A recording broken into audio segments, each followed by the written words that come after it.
What happens? Person dies. What goes out is energy or it's Nothing goes out. Why do we think something goes out? Let's say there is some iron here, the iron is continuously rusting, but we cannot see the rusting. Though on minute examination we can see the changes, but it's still standing. This will stand for 80 years and then one day suddenly collapse. Has something gone out of it? Changes were happening, and when the change reached a threshold, it collapsed. So it collapses, that's death. Nothing goes out, nothing comes in. No energy, no जीवात्मा, no soul, nothing. इस video में अगर आप सुनेंगे तो प्रशांत ये बोल रहा है कि लोहे में जंग लगेगी और धीरे धीरे वो एक दिन गिर जाएगा, और ऐसे ही आदमियों के साथ भी है, वो भी गिर जाएंगे। कोई आत्मा नहीं निकलती, कोई एनर्जी लिबरेट नहीं होती। अब यही परेशानी इन जैसे लोगों के साथ है कि जिन्होंने खुद से ही आचार्य अपने नाम के आगे लगा लिया हो, जो पहले नशे करते हो। और हमारी विडंबना ये है कि जितने ये लोग IIT, IIM और UPSC मान लो करके आ रहे हैं, तो हम इन्हें समझते हैं भगवान। हमारे को अपना नजरिया बदलना पड़ेगा। आध्यात्मिक जगत इतना आसान नहीं है कि इसके जैसे गधे आके वहां पे कुछ भी बोल दें।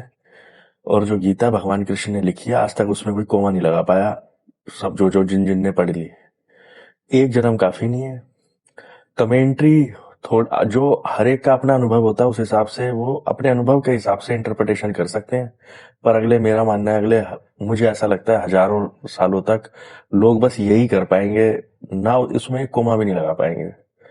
इतनी जो भगवान ने उपदेश दिया है वो इतना अपने आप में परफेक्ट है और देश काल परिस्थितियों के हिसाब से फिट बैठता है, ठीक है। और इसके जैसे ये अब गीता को उपदेश दे रहा है, ये सब बोलने के बाद, जिसे खुद ही बेसिक नहीं पता, जिसे भगवान ने जो उपदेश दिया उसकी आत्मा का ही नहीं पता, उपदेश की आत्मा का ही नहीं पता, वो यहाँ पे क्या बोल रहा है वो हम लोगों ने सुन ही लिया बस। तो हमें ऐसे लोगों को लाइमलाइट नहीं करने से बचना चाहिए, क्योंकि पहले ही सनातन का बड़ा नुकसान हो चुका है और इन लोगों की वजह से ही हुआ है ये, ठीक है। ऐसे लोगों की वजह से ही हुआ है जो सूखे नशे करके बन गए। और भैया जी, प्रशांत बाबू, मेरी बात सुनो ना, फालतू में दुनिया से अलग दिखने के चक्कर में ऐसी उल्टी पुल्टी बातें मत किया करो।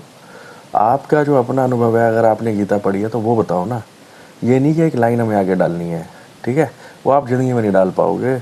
आपके जैसे कितने ही आए और कितने ही चले गए। ओशो से भी यही गलती हुई थी, लास्ट में उन्होंने बोला था कि अहम ब्रह्मास्मि और ख़त्म मामला। तो आप तो अभी वहाँ भी नहीं पहुँचे, तो इस चक्कर में मत पड़ो।